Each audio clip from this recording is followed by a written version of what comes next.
Hello students, I welcome you all to the YouTube channel understanding basics. आज की इस video में हम क्या करेंगे? आज की इस वीडियो में हम एक बहुत इंटरेस्टिंग और एक इम्पॉर्टेंट टॉपिक करेंगे एंड टॉपिक का नाम है contents of the amendments made so far. देखो, अब तक हम लोगों ने क्या डिस्कस किया? इससे जस्ट पिछले वाले टॉपिक में हमने क्वेश्चन ये उठाया था कि आखिरकार हमने इतने सारे अमेंडमेंट्स क्यों कर दिए, है ना? 106 अमेंडमेंट्स हो चुके हैं तो इतने सारे अमेंडमेंट्स क्यों करे? फिर उसमें हमने अंडरस्टैंड करा कि ज़रूरी नहीं कि जस्ट बिकॉज गवर्नमेंट के पास मेजॉरिटी है तभी वो अमेंडमेंट लेकर आ सकती है। इवन कोलिशन पॉलिटिक्स में भी अमेंडमेंट्स किए जा सकते हैं एंड ओवरऑल हमने अंडरस्टैंड करा कि जब पॉलिटिकल कंसेंसस होता है या जब समय समय पर टाइम के अकॉर्डिंगली हमें अपने कॉन्स्टिट्यूशन को मॉडिफाई करने की ज़रूरत होती है ना, तो हम अपने कॉन्स्टिट्यूशन में क्या करते हैं? चेंजेस लेकर आते हैं। ठीक है? तो उसी चीज़ को अब हम क्या करेंगे ना, डिटेल में समझेंगे कि इंडिया के कॉन्स्टिट्यूशन में जितने भी हमने अमेंडमेंट्स करे उनका कंटेंट क्या है, ठीक है? नेचर क्या है, ठीक है? किस किस पर्टिकुलर चीज़ को हमने अमेंडमेंट किया है एंड कौन कौन से सर्कमस्टांसेस में वो अमेंडमेंट हुए, जिसमें हम इमरजेंसी के पीरियड को भी डिस्कस करेंगे। इमरजेंसी के बाद जो इमरजेंसी के दौरान में जो चेंजेस हुए थे उसके बाद कैसे उनको न्यूलीफाई, एक तरीके से न्यूलीफाई किया गया, ठीक है? उसको भी हम यहाँ पर अंडरस्टैंड करेंगे। तो ये सारी चीज़ें हैं, बहुत इंपॉर्टेंट है, ठीक है? पूरा समझ में आ जाएगा। देखो, क्या समझ में आएगा? हमारा कॉन्स्टिट्यूशनल डेवलपमेंट समझ में आ जाएगा, ठीक है? कॉन्स्टिट्यूशन का डेवलपमेंट समझ में आएगा या कॉन्स्टिट्यूशन का इवोल्यूशन समझ में आ जाएगा कि जब हम कह रहे हैं, हमारा पूरा चैप्टर ही है कि constitution as a living document, तो उसका मतलब क्या है कि कॉन्स्टिट्यूशन में बार बार चेंजेस किए जा रहे हैं।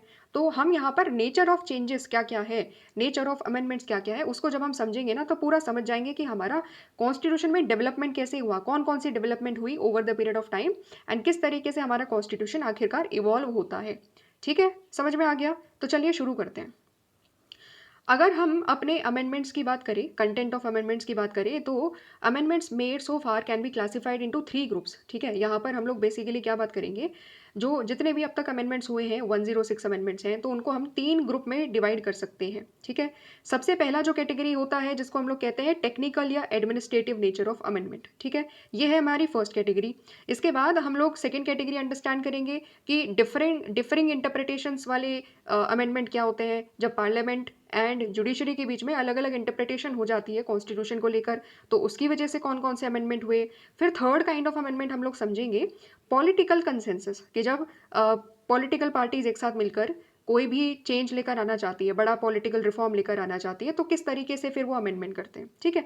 तो ये 3 प्रकार के टाइप्स ऑफ अमेंडमेंट हम समझेंगे एंड फिर हम कुछ कॉन्ट्रोवर्शियल अमेंडमेंट्स को भी पढ़ेंगे। ठीक है? कि ऐसा नहीं है कि अमेंडमेंट्स जो है बहुत आसानी से कर दिए गए हो, कोई कंट्रोवर्सी ही ना रही हो। ठीक है? ऐसा नहीं है। तो हम कुछ कंट्रोवर्शियल अमेंडमेंट्स को भी पढ़ेंगे जो इंडिया के कॉन्स्टिट्यूशन में करे गए थे, स्पेसिफिकली इमरजेंसी के दौरान में जो चेंजेस हुए थे ना, उसको यहाँ पर हम अंडरस्टैंड करेंगे। तो ये सारी चीज़ें हैं जो हम इस पूरे के पूरे टॉपिक के अंदर क्या करेंगे, कवर करेंगे। ठीक है? शुरू करते हैं फर्स्ट वाला जो अमेंडमेंट है। सो फर्स्ट ग्रुप जो अमेंडमेंट है वो क्या है, विच आर ऑफ टेक्निकल और administrative nature and they're only clarification, explanation और माइनर मॉडिफिकेशन। तो जो हमारा फर्स्ट टाइप ऑफ अमेंडमेंट होता है, जो जितने भी अमेंडमेंट्स हुए उसमें से फर्स्ट कैटेगरी होती है कि ऐसे अमेंडमेंट जो या तो टेक्निकल नेचर के हैं, एडमिनिस्ट्रेटिव नेचर के हैं, या ऐसे अमेंडमेंट्स हैं जो केवल कुछ क्लैरिफिकेशन दे रहे हैं। ठीक है? केवल कुछ एक्सप्लेनेशन दे रहे हैं एंड थोड़ा बहुत माइनर सा मॉडिफिकेशन कर रहे हैं चीज़ों में, कोई कॉन्स्टिट्यूशन में कोई बहुत ज़्यादा बड़ा बदलाव नहीं कर रहे हैं। ठीक है? एग्जाम्पल लेते हैं, चीज़ें समझ में आ जाएगी। देखो, सपोज आपके फ्रेंड्स का एक व्हाट्सएप ग्रुप है। ठीक है? आपने एक मैसेज किया उस व्हाट्सएप ग्रुप में कि शाम 6 बजे आ जाना। अच्छा, ठीक है? तो शाम 6 बजे आ जाना, इससे आपके दोस्त को क्लियर हो जाएगा क्या कि कब आना है, मतलब कहाँ पर आना है, क्यों आना है? ये तो लिखा ही नहीं आपने। तो आप क्या करोगे, आप दोबारा से एक दूसरा मैसेज भेजोगे एंड उसमें कुछ क्लैरिफिकेशन, कुछ एक्सप्लेनेशन दोगे। ठीक है? कुछ माइनर मॉडिफिकेशन करके उस मैसेज को दोबारा भेजोगे, एडिट करोगे आप उस मैसेज को। आप लिखोगे कि शाम 6 बजे मेरे घर आ जाना क्योंकि मेरे बर्थडे पार्टी का एक तरीके से सेलिब्रेशन है। ठीक है? तो केक काटेंगे, खाएंगे नहीं केक को, एक दूसरे के मुंह पर लगाएंगे, क्योंकि आजकल तो यही होता है ना? तो ये सारी चीज़ें हैं। तो क्या हुआ, तो फिर आपने जो ऑर्डिनरी जो आपका ओरिजिनल मैसेज था उसको क्या किया, एडिट किया एंड थोड़ा सा क्लैरिफिकेशन दिया। समझ रहे हो?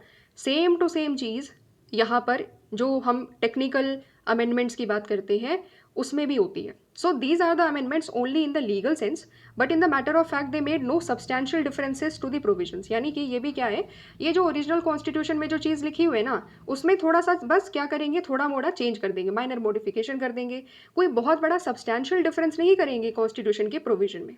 समझ रहे हो? तो इसके एग्जाम्पल क्या है?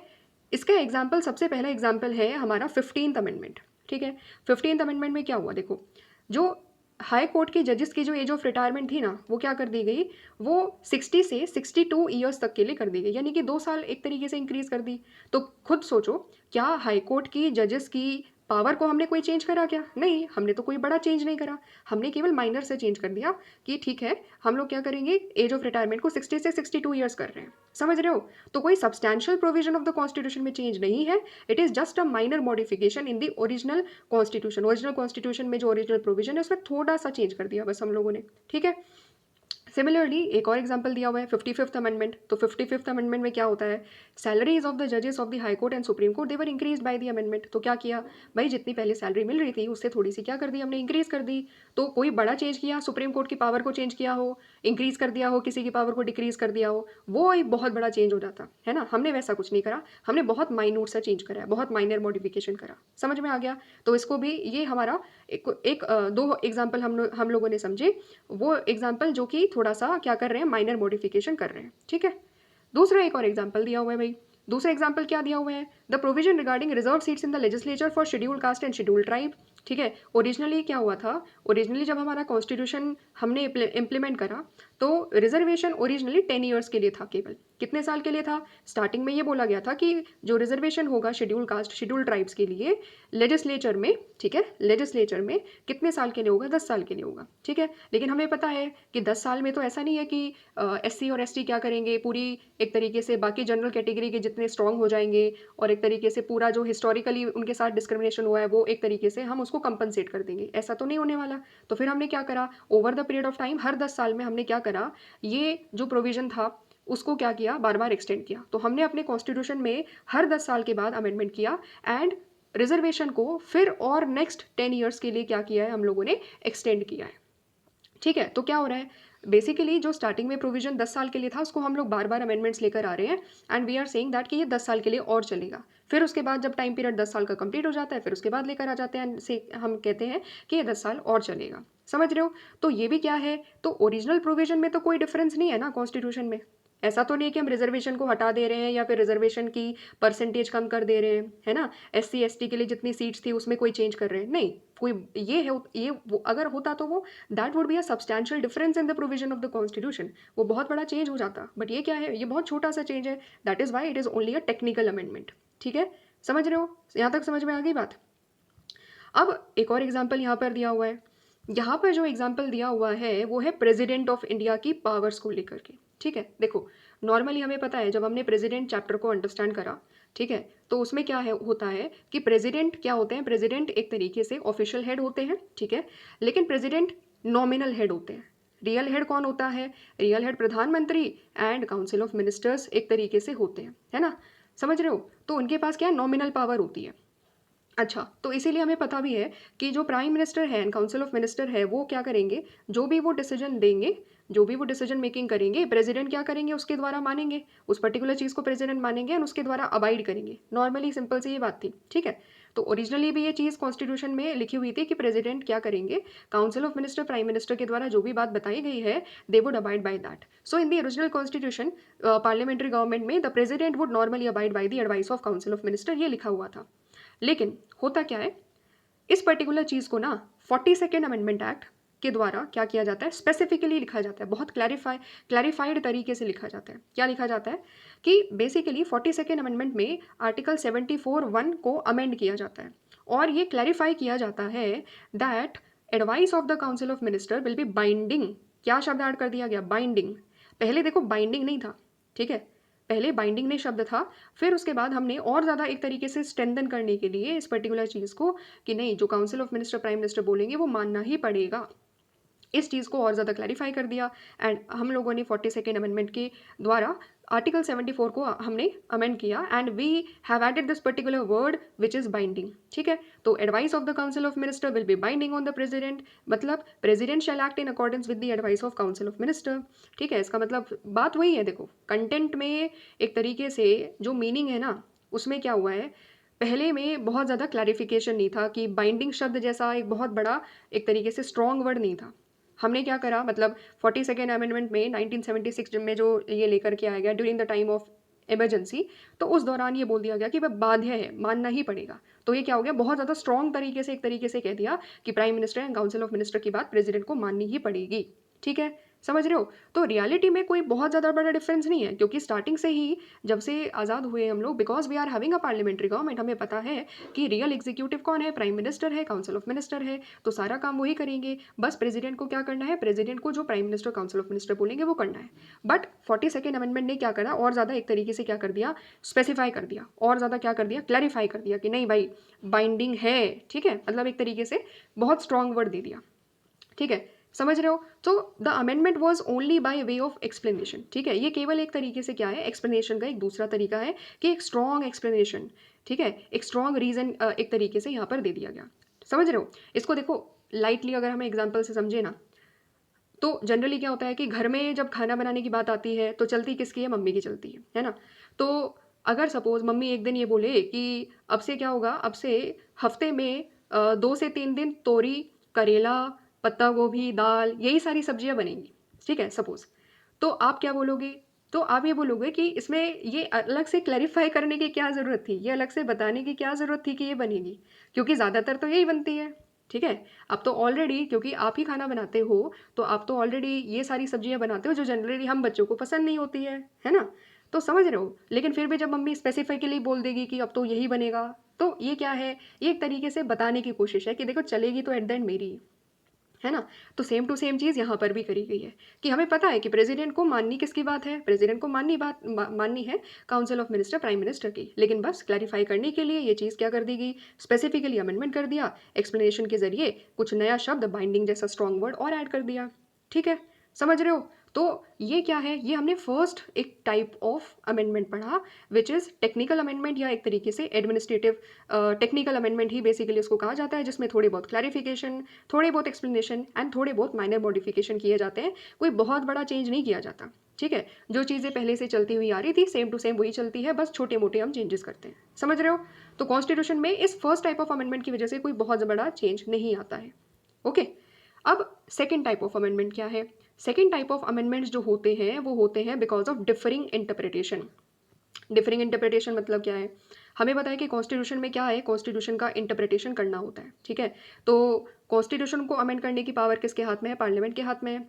और वो अमेंडमेंट ठीक है कि नहीं है, ये कौन तय करेगी, जुडिशरी तय करेगी। तो क्या होता है जनरली, पार्लियामेंट ये देखती है कि अच्छा मेरे पास तो पावर है कॉन्स्टिट्यूशन को अमेंडमेंट करने की, तो मैं तो जो चाहूंगी अमेंडमेंट कर सकती हूँ, है ना? पार्लियामेंट इस तरीके से पार्लियामेंटेरियंस हमारे सोचेंगे। लेकिन जुडिशरी क्या बोलेगी कि नहीं नहीं देखो रुको, हम भी है यहाँ पर। ठीक है, आप ही लोग बॉस नहीं हो, हम लोग भी है यहाँ पर, कॉन्स्टिट्यूशन ने हमें भी पावर दी है, आप अमेंडमेंट कर सकते हो। बट वो अमेंडमेंट सही होंगे कि नहीं होंगे, वो चेक एंड बैलेंस हम करेंगे, वो चेक एंड बैलेंस जुडिशरी करेगी। तो जनरली इसी कंडीशन की वजह से क्या होता है ना, इसी कंडीशन की वजह से पार्लियामेंट एंड जुडिशरी के बीच में क्या होता है, अलग अलग इंटरप्रिटेशन होता है कॉन्स्टिट्यूशन का। ठीक है, पार्लियामेंट अपने तरीके से कॉन्स्टिट्यूशन को चेंज करती है, जुडिशरी फिर उस चेंजमेंट में क्या करती है, अपना जजमेंट देती है। तो इसकी वजह से क्या होता है, इसकी वजह से काफ़ी सारे हम केसेस देखेंगे कि किस किस लेवल पर हमने अलग अलग प्रकार के amendments because of the tussle between judiciary and parliament, ठीक है, इन दोनों के टसल की वजह से, इन दोनों के कन्फ्लिक्ट की वजह से किस तरीके से हमारे यहाँ पर अमेंडमेंट होते हैं, उसको अब हम इस पर्टिकुलर चीज़ में क्या करेंगे, समझेंगे।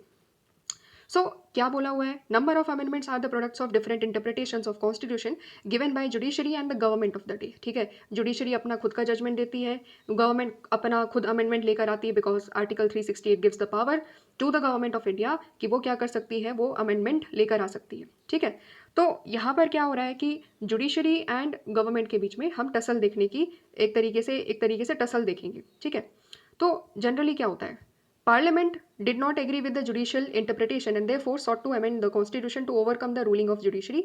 In the period between 1970 and 1975, this situation arose frequently. अभी जो हम लोग बात कर रहे हैं ना कि जुडिशरी एंड पार्लियामेंट के बीच में टसल चल रहा है, तो वो ज़्यादातर हमें किस पर्टिकुलर टाइम पीरियड में देखने को मिला है, 1970 एंड 75, यानी कि जो जब इंदिरा गांधी की गवर्नमेंट थी, क्योंकि बहुत ज़्यादा स्ट्रॉन्ग गवर्नमेंट थी। ठीक है, तो एग्जीक्यूटिव भी बहुत स्ट्रॉन्ग है। ठीक है, तो एग्जीक्यूटिव स्ट्रॉन्ग है तो फिर अपनी पावर्स को क्या कर रहे हैं, बहुत स्ट्रॉन्ग तरीके से यूज़ कर रहे हैं, तो फिर जुडिशरी भी इंटरफेयर कर रही है। तो क्या हो रहा है, दोनों की तरफ से क्या हो रही है, एक तरीके से टसल हो रही है। ठीक है, तो 1970 एंड 75 के बीच में ये सिचुएशन बहुत ज़्यादा राइज हुई कि होता क्या था कि जुडिशरी कुछ इंटरप्रिटेशन देती थी, ठीक है, पार्लियामेंट ने कुछ रिफॉर्म करे, पार्लियामेंट ने कुछ अमेंडमेंट करे, तो जुडिशरी के पास वो चीज़ जाती थी, जुडिशरी अपना इंटरप्रिटेशन देती थी, एंड पार्लियामेंट उस पर्टिकुलर चीज़ पर एग्री नहीं किया करती थी, तो पार्लियामेंट इस पर्टिकुलर चीज़ से बचने के लिए क्या करती थी, फिर बाद में अमेंडमेंट लेकर आती थी। ठीक है, कि जुडिशरी ने अगर बोल दिया है कि ठीक है कि रिजर्वेशन नहीं हो सकता, ठीक है, तो फिर पार्लियामेंट क्या करेगी, पार्लियामेंट आर्टिकल 15 के अंतर्गत एक नया कॉन्स्टिट्यूशन में प्रोविजन ऐड करेगी एंड बोलेगी कि नहीं, ऐसा नहीं है कि just because we are having right to equality does not mean कि रिजर्वेशन जैसे प्रोविजन नहीं हो सकते। ठीक है, तो उस पॉइंट ऑफ टाइम पे पार्लियामेंट क्या करेगी, पार्लियामेंट जुडिशरी के इंटरप्रिटेशन को न्यूलीफाई करने के लिए, उसको एक तरीके से हटाने के लिए अमेंडमेंट लेकर आएगी और अमेंडमेंट में ये बोलेगी कि नहीं, जो हम बोल रहे हैं वो ठीक है।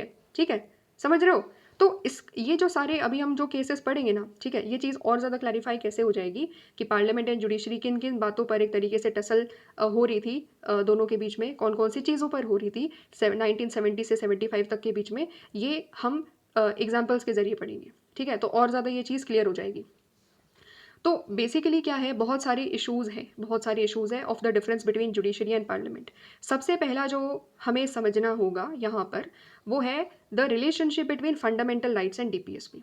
ठीक है, फंडामेंटल राइट्स और डीपीएसपी के बीच की रिलेशनशिप में भी क्या हो रहा है, दिक्कतें आ रही है, दिक्कतें क्या आ रही है, एंड किस तरीके से अलग अलग इंटरप्रिटेशन किया जा रहा है by parliament and by judiciary. देखो सिंपल सी बात है, वैसे तो थोड़ा बहुत हमने ये चीज़ अंडरस्टैंड करी जब फंडामेंटल राइट्स वाला चैप्टर हम समझ रहे थे, एंड इवन जुडिशरी वाला भी चैप्टर जब हमने पढ़ा था ना, तो थोड़ा सा ये आइडिया लिया था। होता क्या है कि हमें पता है कि जो फंडामेंटल राइट्स है वो क्या है, वो बहुत ज़्यादा इंपॉर्टेंट है, कॉन्स्टिट्यूशन ने हमें फंडामेंटल राइट्स दिए हैं, एंड ये फंडामेंटल राइट्स की प्रोटेक्शन के लिए क्या किया गया है, जुडिशरी को ये पावर दिया गया है कि अगर कोई भी ऐसी चीज़ आती है जो फंडामेंटल राइट्स को वॉयलेट करेगी, तो जुडिशरी क्या बोलेगी, उसको नल एंड वॉइड डिक्लेयर कर देगी, है ना। और डायरेक्टिव प्रिंसिपल्स क्या कह रहे हैं, डायरेक्टिव प्रिंसिपल्स बोल रहे हैं कि government, you have that duty कि आपको क्या करना है, आपके पास कुछ सर्टन गाइडलाइंस है और इन गाइडलाइंस को फॉलो करते हुए आपको लोगों का वेलफेयर करना है। ठीक है, तो क्या हो रहा था, तो बेसिकली जैसे अभी हम लोगों ने ये समझा था कि directive principles of the state policy ये कह रहे थे कि गवर्नमेंट को क्या करना है, रीडिस्ट्रीब्यूशन ऑफ वेल्थ करना है। ठीक है, रीडिस्ट्रीब्यूशन ऑफ वेल्थ करना है, तो गवर्नमेंट ने क्या बोला कि अच्छा ठीक है, हमें हमें तो कॉन्स्टिट्यूशन में directive principles which is part 4 of the constitution ये कह रहा है कि हमें क्या करना है, रीडिस्ट्रीब्यूशन करना है रिसोर्सेज का, प्रॉपर्टी का। ठीक है, तो इस बात को फॉलो करने के लिए गवर्नमेंट ने क्या करा, लैंड रिफॉर्म्स लेकर आया। तो जब लैंड रिफॉर्म्स लेकर आया तो उसकी वजह से क्या हुआ, that became violative of right to property, right to property का वायलेटिव हो गया, जो कि आर्टिकल 31 ऑफ द कॉन्स्टिट्यूशन में दिया हुआ था। तो क्या हुआ, टसल होना शुरू हो गया, ये चीज़ कहाँ गई, सुप्रीम कोर्ट के पास गई, एंड फिर हमने देखा कि कैसे सुप्रीम कोर्ट एंड पार्लियामेंट के बीच में क्या रहा, बहुत लंबे टाइम तक टसल रहा, क्योंकि सुप्रीम कोर्ट ये कह रहा था, जुडिशरी ये कह रही थी कि फंडामेंटल राइट्स का प्रोटेक्शन तो होना चाहिए, आप फंडामेंटल राइट्स को वॉलेट नहीं कर सकते, and because right to property भी एक फंडामेंटल राइट है, तो आप उसको चेंज नहीं कर सकते, आप इसको वॉलेट भी नहीं कर सकते। ठीक है, वही पार्लियामेंट कह रही थी कि देखिए हमें तो वेलफेयर करना है, और अगर हमें रीडिस्ट्रीब्यूशन करना है, लैंड रिफॉर्म्स लेकर आने हैं, अगर हमें इंडिया का डेवलपमेंट करना है, तो उसके लिए कंस्ट्रक्शन तो करना पड़ेगा ना, कंस्ट्रक्शन करना पड़ेगा तो लैंड चाहिएगी कि नहीं चाहिए होगी, तो उसके लिए लोगों की प्रॉपर्टी तो लेनी पड़ेगी ना कंपनसेशन दे करके। समझ रहे हो, तो ये एक वन ऑफ द इशू था। ठीक है, इसकी वजह से क्या हो रहा था, दोनों के बीच में अलग अलग इंटरप्रिटेशन हो रहा था, जुडिशरी अपने यहाँ पर टिकी हुई थी कि नहीं, fundamental rights are supreme, violate नहीं किए जा सकते, एंड पार्लियामेंट क्या कर रही थी, अमेंडमेंट लेकर आके, क्या कर रही थी, अमेंडमेंट लेकर आके directive principles of the state policy को इंप्लीमेंट करने की कोशिश कर रही थी। ठीक है, तो इसकी वजह से बहुत सारे अमेंडमेंट हुए। ठीक है, तो ये फर्स्ट एक तरीके से इंटरप्रिटेशन का एग्जाम्पल है। दूसरा क्या है, scope of right to private property. ठीक है, जो अभी हमने डिस्कस भी करा कि प्राइवेट प्रॉपर्टी को लेकर के क्या क्या इश्यूज थे, ये सारी चीज़ें हैं। ठीक है, जो अभी हमने डिस्कस करी। And third was the scope of parliament's power to amend the constitution. ठीक है, पार्लियामेंट के पास पावर है कि वो कॉन्स्टिट्यूशन को अमेंड कर सकती है अंडर आर्टिकल 368। ठीक है, तो इसके ऊपर भी बहुत सारे क्या हुए, बहुत सारे सुप्रीम कोर्ट ने जजमेंट्स दिए। फिर सुप्रीम कोर्ट देखो क्या बोला करता था, सुप्रीम कोर्ट के जब हम जजमेंट्स की बात करेंगे, तो सुप्रीम कोर्ट ने गोलकनाथ केस जो कि 1967 में आता है, ठीक है, ये बस सुनना है। ठीक है, ये चीज़ें केवल सुननी है, क्योंकि हमें यहाँ पर केवल समझना है कि डिफरेंस ऑफ इंटरप्रिटेशन कैसे हुआ। ठीक है, तो 1967 में गोलकनाथ केस में सुप्रीम कोर्ट ने ये बोला कि डीपीएसपी का इम्प्लीमेंटेशन करने के लिए पार्लियामेंट क्या नहीं कर सकती, फंडामेंटल राइट्स को अमेंड नहीं कर सकती। ठीक है, उनको एक तरीके से छीन नहीं सकती। तो फिर उसके बाद क्या होता है, उसके बाद पार्लियामेंट क्या करती है, पार्लियामेंट कॉन्स्टिट्यूशन में अमेंडमेंट करती है। ठीक है, पार्लियामेंट कॉन्स्टिट्यूशन में 24th एंड 25th अमेंडमेंट करती है। ठीक है। 24th एंड 25th अमेंडमेंट में ये बोला जाता है कि नहीं, हम directive principles of state policy को इम्प्लीमेंट करने के लिए क्या कर सकते हैं, अमेंड कर सकते हैं। ठीक है, पहली चीज़ तो ये बोली। दूसरी इंपॉर्टेंट चीज़, ये जो अमेंडमेंट किए गए उसमें ये भी बोला गया कि parliament has the power, parliament के पास ये पावर है कि वो आर्टिकल 368 का यूज़ करते हुए फंडामेंटल राइट्स को भी इवन चेंज कर सकती है। ठीक है, मतलब क्या हुआ, यहाँ पर पार्लियामेंट ने ये दोबारा से अपना डोमिनेशन दिखाने की कोशिश करी कि देखो जुडिशरी 368 पावर हमें दे रहा है, सो हमारी पूरी पावर है कि हम जो चाहेंगे वो चेंज कर सकते हैं। ठीक है, तो सुप्रीम कोर्ट ने जो बोला था उसको न्यूलिफाई कर दिया यहाँ पर पार्लियामेंट ने। ठीक है, समझ रहे हो, 24th एंड 25th अमेंडमेंट लेकर आकर फिर उसके बाद क्या होता है, ये टसल चली। ठीक है, फाइनली केशवानंद भारती केस आता है। केशवानंद भारती केस 1973 में आता है, तो ये चीज़ केशवानंद भारती केस में भी डिस्कस करेगी। तो केशवानंद भारती केस में सुप्रीम कोर्ट ने क्या बोला, ये बोला कि we agree this particular fact कि आर्टिकल 368 पार्लियामेंट ऑफ इंडिया को ये पावर देता है कि वो कॉन्स्टिट्यूशन में चेंज कर सकती है, कॉन्स्टिट्यूशन को अमेंड कर सकती है, नो डाउट अबाउट दैट। ये चीज़ उसने बोली हमारी सुप्रीम कोर्ट ने। बट यहाँ पर सुप्रीम कोर्ट ने बोला कि आपकी जो 368 में जो पावर है ना, वो बेसिक स्ट्रक्चर को वायलेट नहीं कर सकती। क्या नहीं कर सकती, basic structure of the Indian constitution को वायलेट नहीं कर सकती। यानी कि आपके पास पावर तो है अमेंडमेंट करने की, बट आप बेसिक स्ट्रक्चर में जो भी प्रोविजंस है उसको चेंज नहीं कर सकते, उसको ऐसा अमेंडमेंट नहीं कर सकते जो उसको वायलेट कर सके। तो क्या हुआ, फिर से आर्टिकल 368 की एक लिमिटेशन के तौर पर बेसिक स्ट्रक्चर डॉक्ट्राइन को दे दिया गया। ठीक है, समझ रहे हो। तो फिर ये केशवानंद भारती केस के बाद क्या होता है, ऐसा नहीं है कि देखो उस टाइम पर क्या है, जब एक मेजॉरिटी गवर्नमेंट होती है, इंदिरा गांधी की गवर्नमेंट थी। ठीक है, तो जब 1973 में केशवानंद भारती जजमेंट आया तो उसके तुरंत 3 साल बाद ही क्या होता है, 1976 में इमरजेंसी जब लग रही होती है तो 42nd अमेंडमेंट एक्ट लेकर आया जाता है। ठीक है, 42nd अमेंडमेंट एक्ट में क्या किया गया ना, जो केशवानंद भारती केस में ये बोला गया था कि आर्टिकल 368 में जो पावर्स है वो क्या होगी, लिमिटेड होगी। ऐसा नहीं है कि पार्लियामेंट के पास बहुत सारी पावर्स है एंड वो कॉन्स्टिट्यूशन के किसी भी पार्ट को चेंज कर सकती है। नहीं, कॉन्स्टिट्यूशन के बेसिक स्ट्रक्चर को चेंज नहीं किया जा सकता, ये बोला था, है ना। तो 1976 में जब 42nd अमेंडमेंट एक्ट लेकर के आती है, ठीक है, गवर्नमेंट, इंदिरा गांधी की गवर्नमेंट, तो उसमें क्या किया गया, दोबारा से उस 42nd अमेंडमेंट एक्ट में ये बोला गया कि पार्लियामेंट की जो कॉन्स्टिट्यूएंट पावर है, पार्लियामेंट की जो कॉन्स्टिट्यूएंट पावर है, यानी कि आर्टिकल 368 में जो पावर है वो एक तरीके से क्या है, वो एक तरीके से अनलिमिटेड पावर है। ठीक है, एक तरीके से क्या है, अनलिमिटेड पावर है। ये दोबारा से उन्होंने अमेंडमेंट करते हुए क्या करा, एक तरीके से जो केशवानंद भारती केस में जो बोला गया था कि आपके ऊपर एक लिमिटेशन है, उसको दोबारा से न्यूलिफाई कर दिया। ठीक है, समझ रहे हो, उसको दोबारा से पलट दिया। ठीक है, तो ये बहुत लंबा एक चीज़ है। ठीक है, ये बहुत लंबी चीज़ें हैं जो चलती रही। ठीक है, इसके बाद अगर हम देखें 42nd के बाद ये चीज़ दोबारा से चैलेंज होती है, supreme court Minerva mills case में कुछ और अपना जजमेंट देता है एंड फिर बोलता है कि नहीं नहीं, आर्टिकल 368 लिमिटेड है।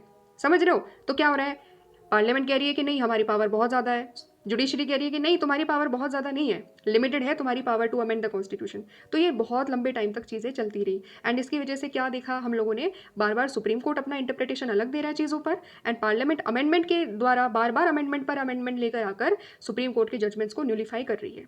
ठीक है, समझ रहे हो, तो ये क्या है, ये जो चीज़ें हैं ना, ये जो हमने अभी अंडरस्टैंड करा, इट इज़ बिकॉज क्योंकि दोनों का रोल अलग अलग है। ठीक है, पार्लियामेंट को रिफॉर्म्स लेकर आने हैं, पार्लियामेंट को काम करना है। ठीक है, गवर्नमेंट को काम करना है, डेवलपमेंट करना है, लेकिन जुडिशरी को ये भी देखना है कि कॉन्स्टिट्यूशन का प्रोटेक्शन हो and government with in the constitution के जो लिमिट है ना उसके अकॉर्डिंगली ही काम करे। तो दोनों इस पर्टिकुलर काम की वजह से क्या हो रहा है, दोनों के अलग अलग इंटरप्रिटेशंस होते हैं चीज़ों पर एंड उस इंटरप्रिटेशंस की वजह से हमने बहुत सारे अमेंडमेंट्स देखे। ठीक है, समझ रहे हो, तो ये हमने क्या समझा कि because of fundamental rights and DPSP and scope of right to property, right to private property and article 368 में that is parliament's power to amend the constitution, इन तीनों चीज़ों के ऊपर जो डिफरेंसेस थे between the interpretations of judiciary and parliament, उसकी वजह से भी हमारे यहाँ पर बहुत सारे अमेंडमेंट्स हमने देखे हैं। ठीक है, समझ में आ गया। तो ये हम लोगों का क्या था, second type of second nature of amendment था कि जो हमारे बहुत सारे अमेंडमेंट हुए वो क्यों हुए, क्योंकि जुडिशरी एंड पार्लियामेंट के बीच में क्या हो रहा था, कन्फ्लिक्ट हो रहा था। ठीक है, अब हम तीसरे पर्टिकुलर टाइप ऑफ अमेंडमेंट्स की तरफ चलते हैं, ऐसे अमेंडमेंट्स जो पॉलिटिकल कंसेंसस की वजह से होते हैं। ठीक है, अब देखो पॉलिटिकल कंसेंसस को हमें यहाँ पर समझना होगा, लेकिन उससे पहले से थोड़ा सा एक लाइट सा एग्जाम्पल लेते हैं। ठीक है, एक ऐसा एग्जाम्पल जिससे आप रिलेट कर पाओगे। क्लास में टीचर आते हैं तो कुछ बच्चे होते हैं, है ना, जो बच्चे बहुत ज़्यादा पढ़ने में एक तरीके से इंटरेस्टेड नहीं होते, तो उन बच्चों का ग्रुप कहता है कि मैम या सर हमारा आज पढ़ने का मन नहीं है। ठीक है, तो फिर इस पर्टिकुलर उनका जो व्यू पॉइंट है ना, उसके सपोर्ट में क्या करते हैं, जो स्टूडियस ग्रुप है ना, वो भी थोड़ा-सा एक तरीके से सपोर्ट में आ जाता है और वो भी कहता है चलो यार इनकी बात को सपोर्ट करते हैं और सब मिलकर एक साथ बोलते हैं कि चलो ठीक है आज मैम या सर हमारा पढ़ने का मन नहीं है। ठीक है? ठीक है, तो क्या होता है कि यहाँ पर क्या बन जाएगा, यहाँ पर कंसेंसस बन जाएगा। ठीक है? स्टूडियस ग्रुप के बीच में या नॉन स्टूडियस ग्रुप के बीच में। तो सब लोग एक साथ इकट्ठा बोलेंगे कि हाँ, आज पढ़ने का मन नहीं है ना? सब लोग बोलेंगे। लेकिन जब क्या होता है, जब ऐसा होता है कि टीचर ने क्या दिया था, बोला था कि कल टेस्ट होगा। तो जो नॉन स्टूडियस ग्रुप है तो वो क्या बोलेंगे कि मैम ये सर हम पढ़ नहीं पाए because of so and so reason, हम चाहते हैं कि आप टेस्ट को क्या कर दो, एक तरीके से पोस्टपोन कर दो। तो यहाँ पर क्या होगा, जो स्टूडियस ग्रुप है और जो टॉपर्स वाला ग्रुप है वो बोलेगा नहीं नहीं ऐसा नहीं हो सकता। ठीक है? क्यों? क्योंकि वो लोग तो मेहनत करके आए हैं, वो लोग तो पढ़ के आए हैं। ठीक है? उनको तो ये अपॉर्चुनिटी मिली है कि वो अपनी मेहनत को दिखाए अपनी पूरी टीचर्स के सामने, अपनी क्लास के सामने। तो वो लोग बोलेंगे कि हमें दोबारा से मेहनत करके आनी पड़ेगी, दोबारा पढ़ना पड़ेगा चीज़ों पर। तो वो लोग क्या करेंगे, वो लोग इस पर्टिकुलर चीज़ पर रेजिस्ट करेंगे। ठीक है? वो नहीं मानेंगे इस पर्टिकुलर बात को। तो यहाँ पर क्या हो रहा है, कंसेंसस नहीं बन पा रहा है क्योंकि दोनों का इंटरेस्ट अलग अलग हो गया। ठीक है? समझ रहे हो? तो कंसेंसस कब बनता है, कंसेंसस तब बनता है, फर्स्ट केस में कंसेंसस क्यों बना, क्योंकि स्टूडियस हो चाहे नॉन स्टूडियस हो, कुछ बच्चे मतलब कभी कभी होता है कि जब पढ़ने का मन नहीं होता। ठीक है? तो अगर कुछ ग्रुप्स कह रहे हैं, कुछ 10-15 स्टूडेंट्स ये कह रहे हैं कि पढ़ने का मन नहीं है, तो बाकी पूरी क्लास सपोर्ट कर देगी कि हाँ भाई ठीक है आज ब्रेक ले लेते हैं, है ना? तो वो कंसेंसस उस पर्टिकुलर कॉमन इंटरेस्ट की वजह से बनता है। ठीक है? तो ठीक वही सेम टू सेम चीज़ क्या होती है, ठीक वही सेम टू सेम चीज़ हमारी जब हम अमेंडमेंट करते हैं ना, तो उसमें भी झलकती है, उसमें भी रिफ्लेक्ट होती है। कभी कभी जब कुछ ऐसे रिफॉर्म्स करने होते हैं जो पॉलिटिकल रिफॉर्म्स हैं, ठीक है, पॉलिटिकल रिफॉर्म्स हैं, कंट्री के लिए इम्पॉर्टेंट है और पार्लियामेंट्री स्टेबिलिटी बनाने के लिए इम्पॉर्टेंट है। ठीक है, या पूरी सोसाइटी के लिए बहुत ज़्यादा इंपॉर्टेंट है। तो क्या होता है ना कि पॉलिटिकल पार्टी, चाहे वो गवर्नमेंट की पार्टी हो चाहे वो अपोजिशन की पार्टी हो, सब लोग क्या करेंगे, सब लोग उस पर एग्री करेंगे and there will be a consensus. ठीक है? क्या बन जाएगा, कंसेंसस बन जाएगा कि ठीक है भाई सब लोग एग्री करेंगे और उसको करते हैं। तो अब हम क्या करेंगे, उन्हीं अमेंडमेंट्स को पढ़ेंगे जो कंसेंसस की वजह से आए हैं। ठीक है? जिसमें कहीं ना कहीं हर कोई उस पर्टिकुलर चीज़ पर एग्री कर रहा था, चाहे वो गवर्नमेंट में हो चाहे वो अपोजिशन में हो। Okay? So here we can say that the third type of and there is another large group of the amendments that have been made as a result of the consensus among the political parties. ठीक है, consensus हुआ है तो उसकी वजह से ये चीज़ें होती है। तो बेसिकली पोस्ट 1984 पीरियड में हम ये चीज़ ज़्यादा देखेंगे। ठीक है, पोस्ट 1984 पीरियड में क्या होता है, पोस्ट 1984 पीरियड में हम ये देखेंगे कि वहाँ पर कंसेंसस बनना एक तरीके से क्या हुआ, एक तरीके से बहुत ज़्यादा इजीली कंसेंसस बन पाया था। So remember our question about the peculiarity that even when there were coalition government, this period many saw so many amendments. ठीक है, रिमेंबर करो, देखो याद करो। जब हम लोगों ने पिछले वाला टॉपिक पढ़ा तो उसमें हमने ये समझा था कि मेजॉरिटी गवर्नमेंट ज़रूरी नहीं है, केवल मेजॉरिटी होने के बलबूते पर ही आप अमेंडमेंट करते हो। ठीक है, इवन कोलिशन के टाइम पीरियड में भी हमने क्या देखा, हमने अमेंडमेंट्स देखे हैं। हमने 2001 से 2003 का जो पीरियड था उसका एग्जाम्पल लिया था, है ना? तो यहाँ पर वही सेम टू सेम चीज़ बोली जा रही है। ठीक है, तो कोलिशन गवर्नमेंट होने के बावजूद भी क्या होता है, बहुत सारे अमेंडमेंट्स होते हैं। ठीक है, तो रीज़न क्या है, reason is because many of these amendments were based on evolving consensus on certain issues. ठीक है, तो ये क्यों होता है, ये होता है क्योंकि कंसेंसस होता है। आप गवर्नमेंट हो चाहे अपोजिशन में हो, कहीं ना कहीं जो अमेंडमेंट लेकर आने की कोशिश करी जा रही है ना, वो हर किसी के इंटरेस्ट को एक तरीके से डायरेक्टली अफेक्ट कर रहा है, या हर किसी का इंटरेस्ट छुपा हुआ है, या उस पर्टिकुलर चीज़ पर हर कोई एग्री करता है and that is why there is a consensus. ठीक है, तो ऐसी ही चीज़ें होती है, तभी कोलिशन पॉलिटिक्स में हम बहुत ईजीली क्या करते हैं, अमेंडमेंट करते हैं। जैसे फर्स्ट एग्जाम्पल क्या है, 52nd अमेंडमेंट। 52nd अमेंडमेंट क्या है, 52nd amendment talks about the anti defection amendment. ठीक है, एंटी डिफेक्शन अमेंडमेंट में क्या था कि भाई देखो बहुत ज़्यादा डिफेक्शन हो रहा था, दल बदल हो रहा था, आया राम गया राम, है ना, ये सारे काइंड ऑफ फिनोमेना थे कि बहुत जल्दी जल्दी क्या कर रहे थे कि लोग एक पार्टी में जाते थे फिर उसके बाद अपनी पार्टी चेंज कर लिया करते थे। तो इसकी वजह से स्टेट्स में जो गवर्नमेंट थी ना, उसमें बहुत ज़्यादा क्या हो रही थी, इंस्टेबिलिटी हो रही थी।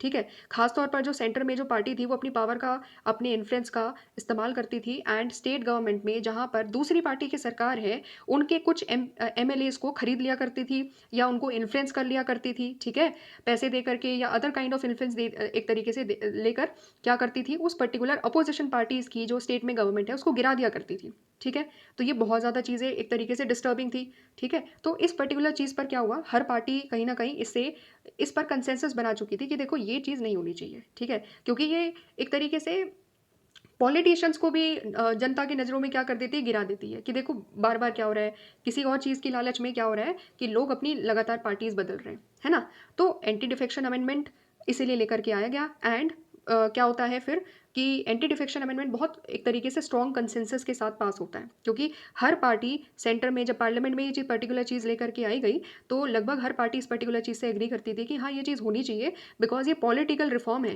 एंड उस चीज़ की ज़रूरत थी भारत को। ठीक है, पार्लियामेंट्री स्टेबिलिटी बनाने के लिए, स्टेट लेजिस्लेटिव असेंबलीज में स्टेबिलिटी बनाने के लिए इट वॉज वेरी इंपॉर्टेंट। तो हर पार्टी ने क्या करा, उस पर्टिकुलर चीज़ पर एग्री करा। ठीक है, सिमिलरली सेकेंड इंपॉर्टेंट जो हमारा एग्जाम्पल है वो है 61st अमेंडमेंट। 61st अमेंडमेंट में क्या हुआ था, 21 से जो हमारी वोटिंग एज थी वो 18 तक रिड्यूस कर दी, मतलब 21 से 18 ईयर्स बना दी गई। ठीक है, तो ये जो रिडक्शन हुआ है 3 साल का, इस पर भी हर किसी ने क्या करा, एग्री करा कि ठीक है 18 ईयर्स तक के भी जो एक तरीके से जो इंडिविजुअल्स होते हैं वो मेच्योर इनफ हो जाते हैं कि वो अपनी पॉलिटिकल चॉइसेस को एक तरीके से क्या कर सके, एक्सरसाइज कर सके कि कौन सा सही कैंडिडेट है, कौन सी सही पार्टी है। वो कहीं ना कहीं अगर 18 ईयर्स प्लस वाले जो लोग हैं अगर वो काम कर पाते हैं, इस तरीके से अच्छी चॉइसेस बना पाते हैं, तो हर पार्टी ने क्या करा, उस पर्टिकुलर चीज़ पर एग्री करा एंड 61st अमेंडमेंट भी एक तरीके से लेकर आया गया। सिमिलरली 73rd 74th अमेंडमेंट भी लेकर आया गया। ठीक है, 73rd एंड 74th अमेंडमेंट क्या है, पंचायती राज म्यूनिसिपैलिटीज़, है ना। तो ये इंपॉर्टेंट रिफॉर्म था, डिसेंट्रलाइजेशन करने के लिए बहुत ज़्यादा ज़रूरी था, तो इस पर भी क्या हुआ, कंसेंसस हुआ। सिमिलरली एक और एग्जाम्पल जो दिया हुआ है, the scope of reservation in the jobs and admission. ठीक है, तो अदर बैकवर्ड क्लासेस के लिए जब रिजर्वेशन लेकर आया गया, 27% रिजर्वेशन फॉर द ओबीसीज। ठीक है, तो उसके लिए भी क्या किया गया, जॉब्स में भी उनको रिजर्वेशन मिला, एडमिशन में भी हमने क्या किया, उनको रिजर्वेशन दिया, इंस्टीट्यूशन में, एजुकेशनल इंस्टीट्यूशन में भी हमने उनको एक तरीके से गवर्नमेंट ने रिजर्वेशन दिया। जब गवर्नमेंट ने रिजर्वेशन दिया तो क्या हुआ, बहुत सारे आर्टिकल्स में अमेंडमेंट करने की ज़रूरत पड़ी एंड इस पर्टिकुलर चीज़ पर भी क्या था, एक ओवरऑल कंसेंसस था। ठीक है, क्यों, क्योंकि जो रिपोर्ट बनी गई थी, ठीक है, कि ओबीसीज भी क्या है, ओबीसीज भी एक तरीके से ऐसे लोग हैं, ऐसे socially educationally backward section of Indian society है जिनको रिजर्वेशन की ज़रूरत है। ठीक है, और उनका डेवलपमेंट करने के लिए इट वुड बी बेनिफिशियल। तो फिर क्या हुआ, हर पार्टी ने क्या करा, एक तरीके से उस पर भी पॉलिटिकल कंसेंसस बना एंड कंसेंसस बनने के बाद इसके लिए भी अमेंडमेंट्स एक तरीके से लेकर आए गए। ओके, समझ रहे हो। तो ये क्या हमने समझा, ये हमने समझा कि जब कुछ बड़े लेवल पर पॉलिटिकल रिफॉर्म्स लेकर आने होते हैं या कुछ ऐसी चीज़ें लेकर आनी होती है जो सोसाइटी के लिए उस पर्टिकुलर पॉइंट ऑफ टाइम पर ज़रूरी हो जाती है। ठीक है, जैसे 61st अमेंडमेंट की बात करें, 73rd 74th अमेंडमेंट की बात करें या रिजर्वेशन फॉर ओबीसीज की बात करें, तो ये सारी चीज़ें क्या है, उसमें एक ओवरऑल कंसेंसस कहीं ना कहीं एक तरीके से स्टैब्लिश हो जाता है एंड वो चीज़ें आराम से अमेंडमेंट्स किए जा सकते हैं। समझ रहे हो। तो ये हमने थर्ड टाइप ऑफ अमेंडमेंट्स का जो नेचर है वो हमने समझ लिया। अब फाइनली जो हमारा लास्ट जो हमें चीज़ समझनी है वो क्या समझनी है, कंट्रोवर्शियल अमेंडमेंट। ठीक है, ऐसा नहीं कह सकते हम लोग कि चीज़ें जो अमेंडमेंट्स हैं ना हमारे, वो बहुत स्मूथ तरीके से पास हो गए, कोई डिस्रप्शन नहीं हुआ, कोई कंट्रोवर्सी नहीं हुई, किसी ने रेजिस्ट नहीं करा अमेंडमेंट्स के खिलाफ, ऐसा नहीं है। चीज़ें स्मूथ तरीके से, ज़रूरी नहीं है कि हर अमेंडमेंट्स हमारा स्मूथ तरीके से हुआ हो। अब हम क्या करेंगे, अब हम वही चीज़ अंडरस्टैंड करेंगे कि ऐसे कौन कौन से अमेंडमेंट थे जिसकी वजह से बहुत सारे legal as well as political controversy होती है। ठीक है, खास तौर पर 1970s एंड 1980s में, क्योंकि बहुत सारे अमेंडमेंट हुए, लगभग 22 के आसपास अमेंडमेंट होते हैं इस पर्टिकुलर पीरियड में। ठीक है, ग्राफ हमने पढ़ा था। ठीक है, तो इस पर्टिकुलर पीरियड में इतने सारे अमेंडमेंट्स की वजह से लीगल कंट्रोवर्सी भी हुई, यानी कि सुप्रीम कोर्ट ने भी अपने कुछ जजमेंट्स दिए। ठीक है, फिर सुप्रीम कोर्ट के जजमेंट्स को न्यूलीफाई करने के लिए, एक तरीके से उसको पलटने के लिए क्या किया गया, अमेंडमेंट्स किए गए एंड साथ ही साथ में कुछ पॉलिटिकल कंट्रोवर्सी भी हुई। वाई, बिकॉज उस टाइम पीरियड में इमरजेंसी थी, तो बहुत सारे लीडर्स ऑफ अपोजिशन को क्या किया गया था, जेल में एक तरीके से डाला गया था। तो गवर्नमेंट के पास बहुत ज़्यादा स्ट्रॉन्ग मेजोरिटी थी, तो स्ट्रॉन्ग मेजोरिटी के बलबूते पर ही गवर्नमेंट्स अपने आप क्या कर रही थी, अमेंडमेंट्स कर रही थी। ठीक है, तो दैट इज़ वाई ये जो सिचुएशन थी ना 1970s से 80s की, बिकॉज ऑफ इमरजेंसी एंड जो अमेंडमेंट्स किए गए उसका नेचर भी क्या था, ऐसा था जिससे कॉन्स्टिट्यूशन में काफ़ी बड़े बड़े चेंजेस आए। ऐसे चेंजेस जिसको माना गया कि ये कॉन्स्टिट्यूशन को ही बदल रहे हैं। ठीक है, मतलब एक पूरा एक नया कॉन्स्टिट्यूशन लेकर आ रहे हैं। कॉन्स्टिट्यूशन की जो मेन भावना थी, कहीं ना कहीं जो बेसिक एक तरीके से जो कुछ आइडियल्स थे हमारे, उसको चेंज करने की कोशिश करी जा रही है एंड काफ़ी बड़े बड़े लेवल पर चेंज करी जा रही है। तो पूरा कॉन्स्टिट्यूशन का ही स्वरूप बदलने की कोशिश करी जा रही है। इस तरीके से यहाँ पर ये जो अमेंडमेंट्स थे 1970s एंड 1980s में इस तरीके से करे गए। ठीक है, तो अब हम उसी को अंडरस्टैंड करेंगे एंड उसकी कंट्रोवर्सी को समझेंगे, इसके पीछे की कंट्रोवर्सी क्या थी। ओके, तो जो 1970s एंड 1980s में जो 22 अमेंडमेंट्स होते हैं ना, they were considered as an attempt by the ruling party to subvert the constitution. Opposition parties ने उसको क्या कैसे देखा? अपोजिशन पार्टीज ने उनको ऐसे देखा कि ये रूलिंग पार्टी अपनी पूरी ताकत का इस्तेमाल कर रही है, अपनी मेजोरिटी के बलबूते पर क्या कर रही है, पूरे कॉन्स्टिट्यूशन को ही पलट दे रही है, सबवर्ट कर दे रही है। ठीक है, पूरे कॉन्स्टिट्यूशन को ही एक तरीके से क्या कर रही है, इतने बड़े लेवल पर चेंज कर दे रही है कॉन्स्टिट्यूशन में कि कॉन्स्टिट्यूशन जो ओरिजिनली था उसके कंपैरिजन में जो नया कॉन्स्टिट्यूशन चेंजेस की वजह से जो आ रहा है वो काफ़ी अलग है। ठीक है, तो ये it was a kind of इस तरीके से चेंज किया गया। ठीक है, तो यहाँ पर हम लोग क्या करेंगे, जो 1970s एंड 1980s में वैसे तो 22 अमेंडमेंट्स किए गए, लेकिन 38, 39 एंड 42 ये तीन जो अमेंडमेंट्स किए गए ना, ये बहुत ज़्यादा क्या थे, बहुत ज़्यादा कंट्रोवर्शियल अमेंडमेंट्स थे। ठीक है, तो ये सारी अमेंडमेंट्स कब करे गए? ये तीन अमेंडमेंट्स इंटरनल इमरजेंसी के दौरान करे गए। ठीक है, तो they sought to make the basic changes in many crucial parts of the constitution. ये जो अमेंडमेंट्स किए गए 39, 38, 39, 42, इनको क्या देखा जा रहा है कि ये इसकी वजह से बहुत सारे हमारे कॉन्स्टिट्यूशन में जो क्रूशल पार्ट्स थे, फंडामेंटल राइट्स की हम लोग बात कर ले, ठीक है, प्रियम्बल की हम लोग अगर बात कर ले, फेडरलिज्म स्ट्रक्चर की बात कर ले, तो ये जो क्रूशल पार्ट्स है ना, इवन उसमें भी चेंजेस किए गए थे इन पर्टिकुलर अमेंडमेंट्स की वजह से। That is why it was scene कि ये क्या कर रहे हैं, हमारे कॉन्स्टिट्यूशन को ही सबवर्ट कर रहे हैं। ठीक है, तो 38 एंड 39 के बारे में थोड़ा सा समझ लेते हैं, क्योंकि 42 का डिस्कशन यहाँ पर हुआ है। ठीक है, देखो एक एक चीज़ समझ लेते हैं। जैसे 38 में पता है क्या किया गया? 38 कॉन्स्टिट्यूशन अमेंडमेंट एक्ट जब किया गया तो 38 अमेंडमेंट एक्ट में ये बोला गया कि प्रेसिडेंट रूल जब भी लगेगा ना, प्रेसिडेंट रूल जब लगेगा तो that will be non justiciable. That will be non justiciable मतलब क्या है? मतलब ये है कि जब प्रेसिडेंट डिक्लेरेशन कर देंगे कि अब से क्या हो रही है, एक तरीके से इमरजेंसी लग रही है। ठीक है, तो उस पर्टिकुलर कंडीशन में क्या होगा, उस पर्टिकुलर कंडीशन में वो चीज़ जुडिशरी के पास कोई भी व्यक्ति जा करके उसको एक तरीके से चैलेंज नहीं कर सकता है।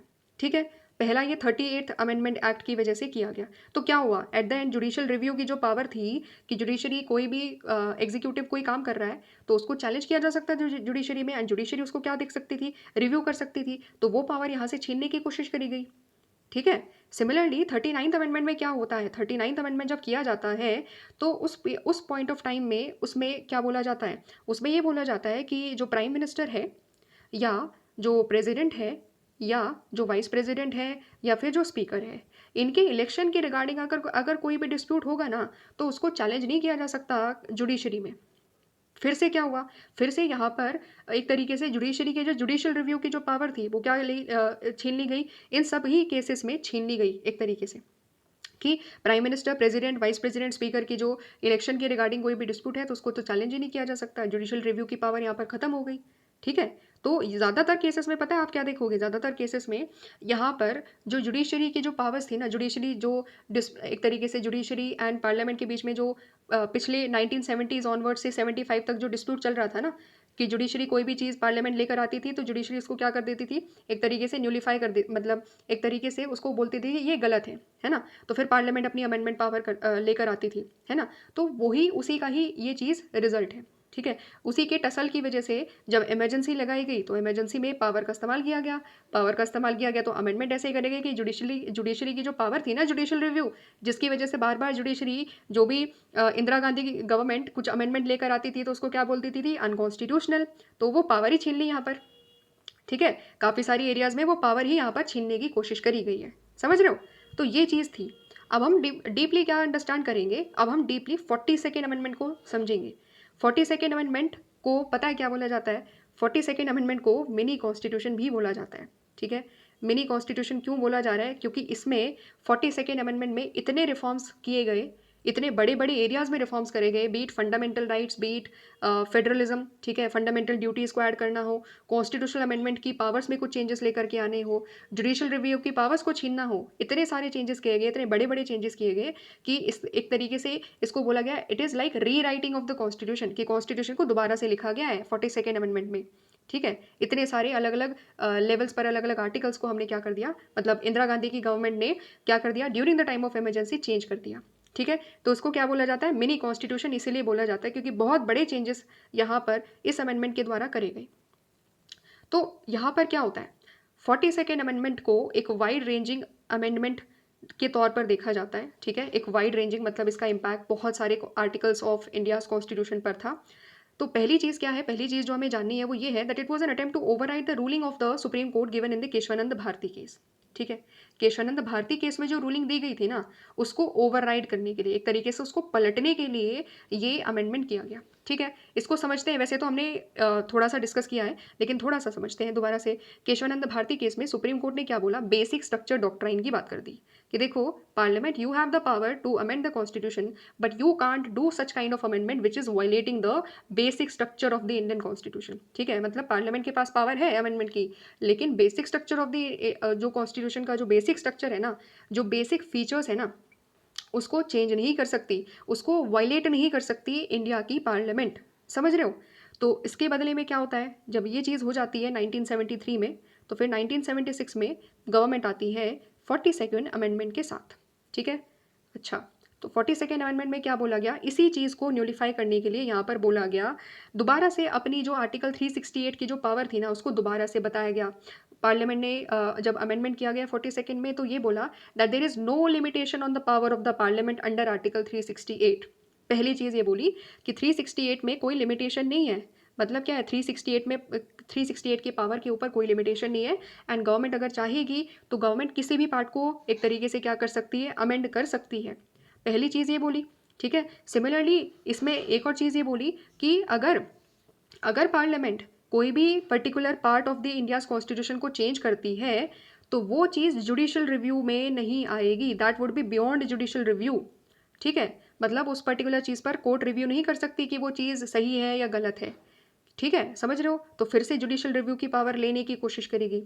ठीक है, तो ये पूरा का पूरा आइडिया था कि केशवानंद भारती के केस के बाद जो जजमेंट आया, उसके रिस्पॉन्स में ये चीज़ आती है। दोबारा से आर्टिकल 368 में दोबारा बोल दिया गया that there is no limitation on the powers of the parliament to amend the constitution. समझ रहे हो? ठीक है, तो ये चीज़ पहली चीज़ हमने समझी। फिर उसके बाद 42nd अमेंडमेंट ने जो चेंजेस करे ना, जो हम कह रहे हैं कि बड़े बड़े चेंजेस करे, तो वो क्या क्या थे, थोड़ा सा इसको समझते हैं। सबसे पहली चीज़ थी कि जो लोकसभा की जो ड्यूरेशन थी, वो 5 ईयर्स से 6 ईयर्स तक कर दी गई। ठीक है, इससे पहले ये चीज़ नहीं हुई थी कि हमेशा जो टेन्योर था 5 साल के लिए था, लेकिन यहाँ पर क्या था, एक्सटेंड कर दिया गया। पहली चीज़ तो ये। ठीक है, जस्ट बिकॉज इमरजेंसी है, तो क्या कोशिश थी गवर्नमेंट की कि अपना एक तरीके से जो रूल है वो और ज़्यादा लंबे टाइम तक कैरी फॉरवर्ड किया जा सके। इंटेंशन पीछे ये था, पहली चीज़। दूसरी इंपॉर्टेंट चीज़ क्या है, राइट्स के बारे में अगर हम बात करें, तो राइट्स तो हमने अंडरस्टैंड करी है ना, फंडामेंटल राइट्स है, लेकिन ओरिजिनली क्या फंडामेंटल ड्यूटीज़ थी? नहीं थी। तो फंडामेंटल ड्यूटीज़ ऐड कर दी गई, बिकॉज गवर्नमेंट चाह रही थी क्या, कि लोग अगर बहुत ज़्यादा फंडामेंटल राइट्स के बारे में बात कर रहे हैं कि बिकॉज ऑफ इमरजेंसी उनके बहुत सारे फंडामेंटल राइट्स वायलेट कर दिए गए, है ना, ये सारी चीज़ें होगी। तो अब लोगों को ये समझाने की कोशिश करी जा रही थी कि फंडामेंटल ड्यूटीज़ भी कुछ होती है।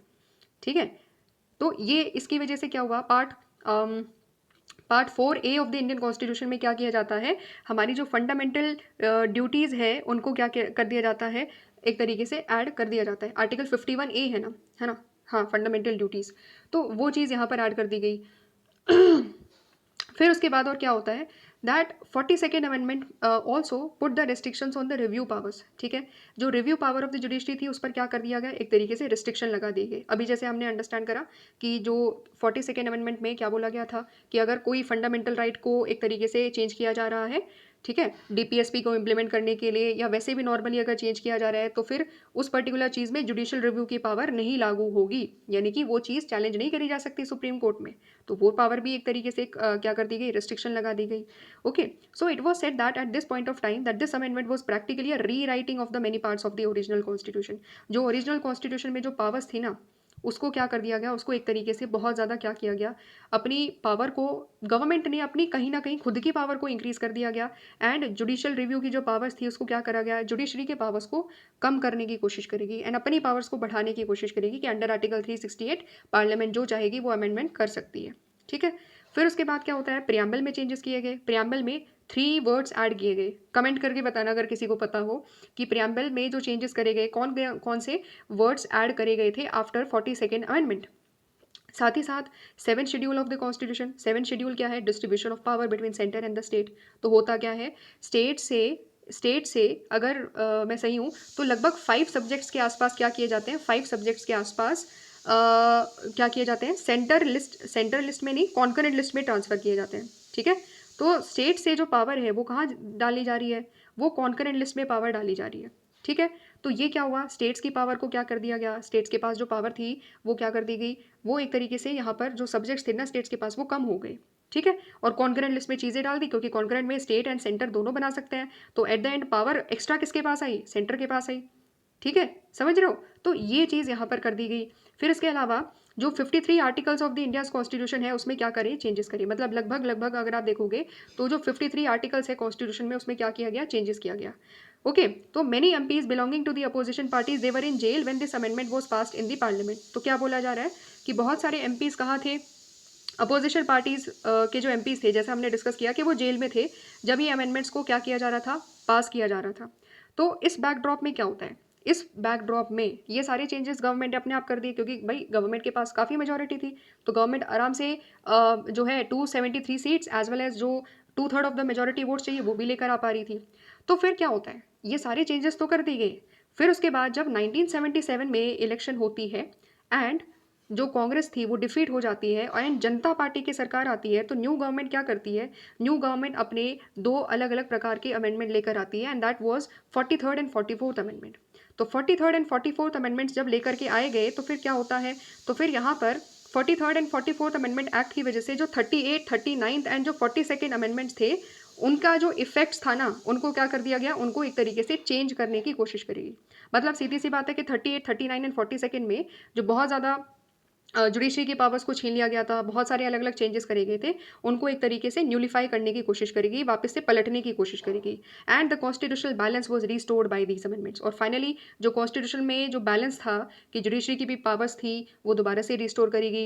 जो 6 ईयर्स इंक्रीज कर दिया गया था, मतलब 5 से 6 ईयर्स हो गई थी ना पार्लियामेंट के जो टेन्योर था, उसको भी वापस से 5 ईयर्स कर दिया गया। इस तरीके से जो जो चेंजेस थे वो क्या कर दिए गए? वापस से न्यूलीफाई करने की कोशिश करेगी एंड पलटने की कोशिश करेगी जो 42nd अमेंडमेंट एक्ट की वजह से जो चेंजेस हुए थे उसकी वजह से। ठीक है, तो यहाँ तक हम लोगों ने क्या अंडरस्टैंड करा? हम लोगों ने समझा अलग अलग प्रकार of constitutional amendment, and constitutional amendment के साथ साथ में कौन कौन सी कॉन्ट्रोवर्सीज कहीं ना कहीं हमारे यहाँ पर अमेंडमेंट्स की वजह से थी, उसको भी यहाँ पर हमने डिटेल में अंडरस्टैंड करा। ठीक है, तो मज़ेदार चीज़ थी, समझ में आया होगा आई होप। एंड नेचर भी समझा कि किस किस प्रकार के अमेंडमेंट्स होते हैं, साथ ही साथ कॉन्स्टिट्यूशनल एक तरीके से एवोल्यूशन कैसे हो रहा है, कॉन्स्टिट्यूशनल डेवलपमेंट कैसे हो रहा है, कैसे कैसे चेंजेस करे जा रहे हैं, किस किस वजह से चेंजेस करे जा रहे हैं, वो भी हमने यहाँ पर एक अंडरस्टैंडिंग ली। ठीक है, तो मिलते हैं नेक्स्ट वीडियो में जहाँ पर हम लोग नेक्स्ट टॉपिक को समझेंगे। ठीक है, थैंक्स फॉर वॉचिंग।